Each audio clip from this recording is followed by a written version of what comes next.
Hi everyone, this is Emily. This is Stephanie. And today we're actually going to do a book review on Heartless by Marissa Meyer. And we've both read this book via audiobook. So we're going to tell you a little bit about the interactive experience as well as the story and plot and character, etc. Yeah, so I got this book via Audible, and I heard a lot of good things about it, so I was like, you know what, like, let me try this out. Like, I haven't read any of her other books before.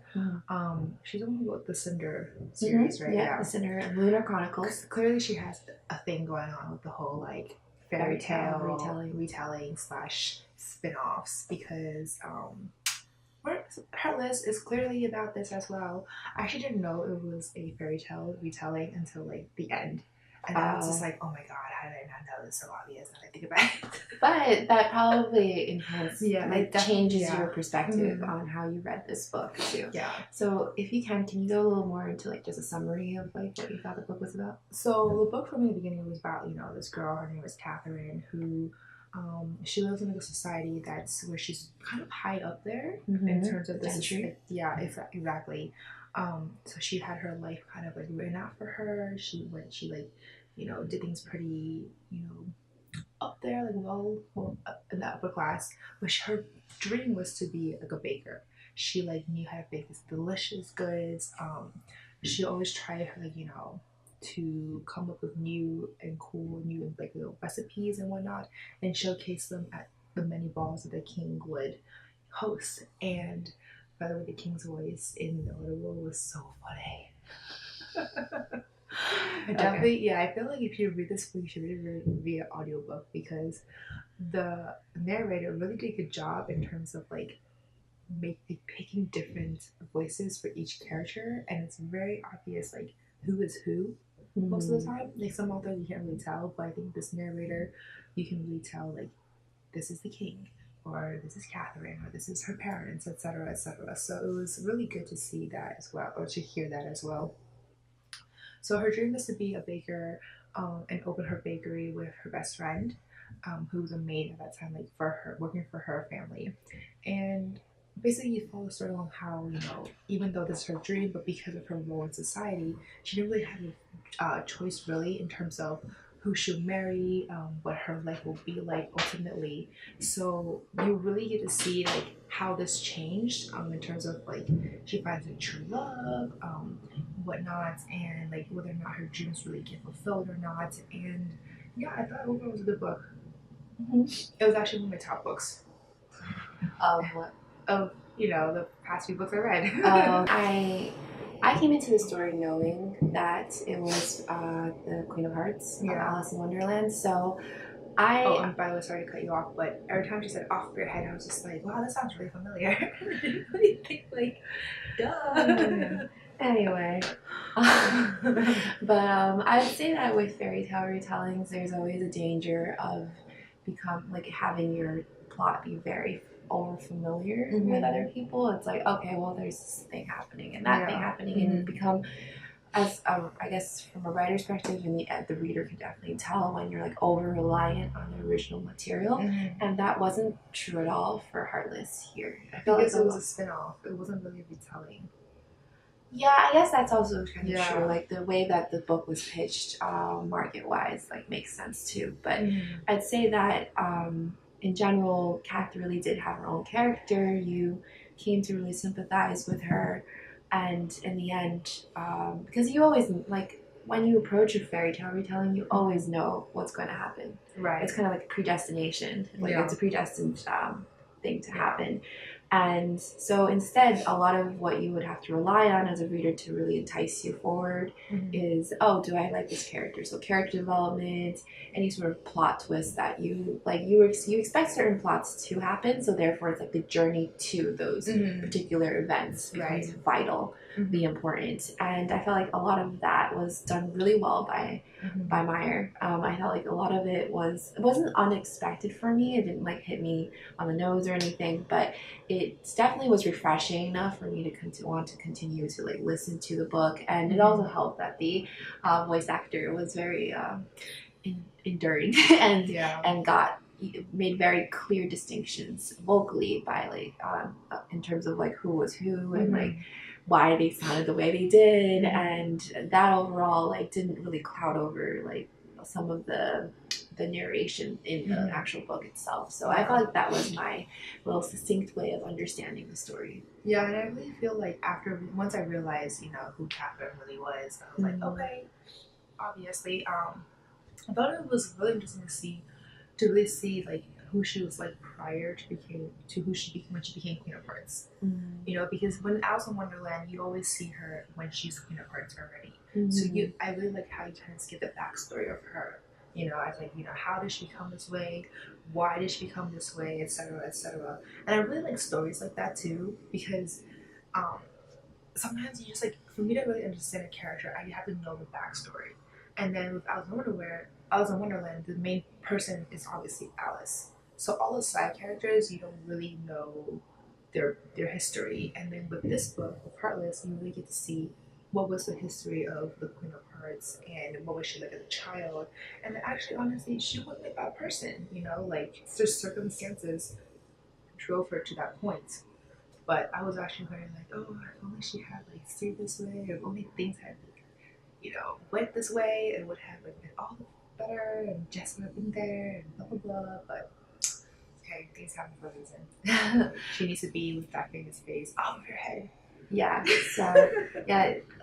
But that just kind of sort of speaks to how Meyer really did a good job, because you came to really identify with the growth as well as the lack of a good ending for this character, and you feel it deep down. You're like, why? That's so sad. Like this had happened to her, even though you first identified her. Well, you didn't, but most of us did as this villain character. And the fact that like you can sort of, even after you found out, you still were like, oh, well, she's not that bad. She's not off bad. Yeah, like it gave me more of a sympathy and empathy for her overall. Like I just feel like in Alice in Wonderland, she was portrayed very negatively, and I'm like, well, now you know why. Like she wasn't like that in the beginning. So yeah, I read this book. Yeah, I would say it's a very respectful extension of the entire Alice in Wonderland canon, because like just in terms of like novel form or whatever, I feel like Alice in Wonderland is a world created by Lewis Carroll, right?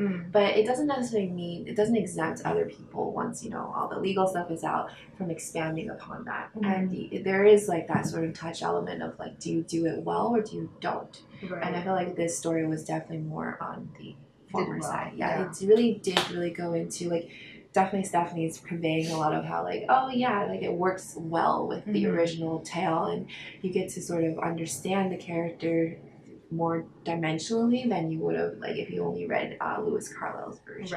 Right. Yeah. And I like books like that where you kind of go into, like I said, like go into a person's like background, or not just the background too, but like a book that talks about this person later on. So you might have like a book where, I can't think of one at the moment, where all these characters, they have a happily ever after, but then you're just like, well, what about like the ugly stepsisters, what happened to them, etc. So I like books that kind of do spin-offs, because the reason why they're the original, they're classics. Like I don't really like those to be touched too much. Okay. So when people do retellings, I prefer spin-offs. Oh, okay. Yeah, just because I kind of like, I just want to know more about the other person, either their history or their future, or their like whatever, like what happened to them after the end. Oh, okay. So like it kind of gives me like kind of like a closure for the rest of the characters, because the classic is the original is going to be about the main character, give you closure to that person, and that's it. Everyone else is kind of just like, they kind of forgotten. So I like books like this, spin-offs for the other characters. Okay, so you're like kind of like, you don't really want to reread like multiple versions of Batman. You actually want to know who's Robin, right? And like what's Robin's story, etc. Yeah, I feel like those are more interesting to me, in general, in terms of like fairy tale retellings, etc. Yeah, I definitely think that probably is. It's probably part of the whole like dynamic as well, though, because the main characters, so much about them already. It's kind of hard for like the writer to sort of come up with like ingenious ways of like figuring out how to like put existing stuff into like new stuff. But with side characters, because the original content didn't even really go deeply into it, then you can really engage and figure out your own tone and with you the have characters. more fun to kind of like do things your way. And like another thing I don't like is like the modern retellings. Oh yeah, because then I'm just like, yeah, I understand you're trying to put them from like the 1600s to like present day society, but sometimes it doesn't really work, you know, because there's a reason why it's set back then.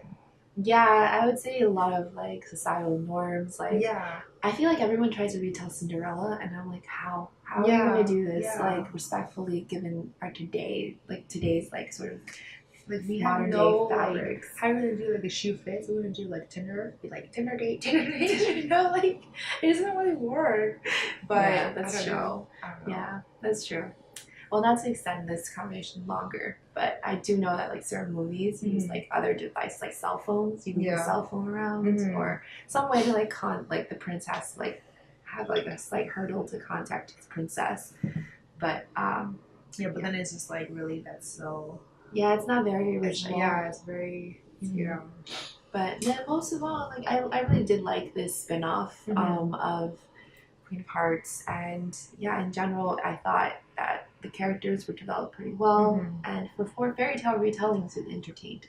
Yeah, and it definitely had like that typical like plot twist, you know, like ups and downs where like the action was there. I think like the most of the component used there like romance, action, like mystery, because there was that mystery with the pumpkin thing going on, etc. So it's like all of these like basic elements were in this book, which is why I think it was such a great book overall. Yeah, so one last thing though, it does pertain to this story. Did you feel like the very end, like the climax, sort of justified her turning into this monstrously, wildly, you know? I wouldn't know if it would justify her, but I definitely understand her more. Okay. Like, I wouldn't be like, okay, just because this happened to you doesn't mean you can just, like, go people, like, off of your head, and start killing people, you know, like, but the thing is, at the same time, I understand why she became like that.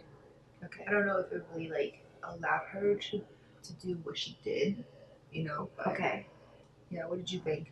I felt like it was like a little mild for me actually. I felt like like a lot of the things that like when those things happen to you, to just suddenly go mad. Like I guess for each person it depends. So for her, she went crazy. She went a little crazy, But for me, I felt like in general, yes, I can understand it, so that's good. But if I think Meyer went up a notch, I wouldn't have minded either. Like if it's something really like more devastating happened, I'm not saying I would want like more devastating things that happen to your characters, but that's just the way of the story. Evil person. No, it's just how characters are. Like unfortunately, you never want to read a book that's where your character's not in jeopardy in some sort of way. Of course. Yeah, but that gets the book flowing. Yeah, exactly. But with that, I was just wondering because that was my question for you. I felt like, did you feel like she started off so nice and so like lovely, and then she suddenly like flipped the switch. But sometimes you know it's those people that are very lovey-dovey that gets the craziest, that becomes the craziest. When they're angry. Yeah, I know. But I'd say that for me, I felt like maybe the build-up wasn't enough.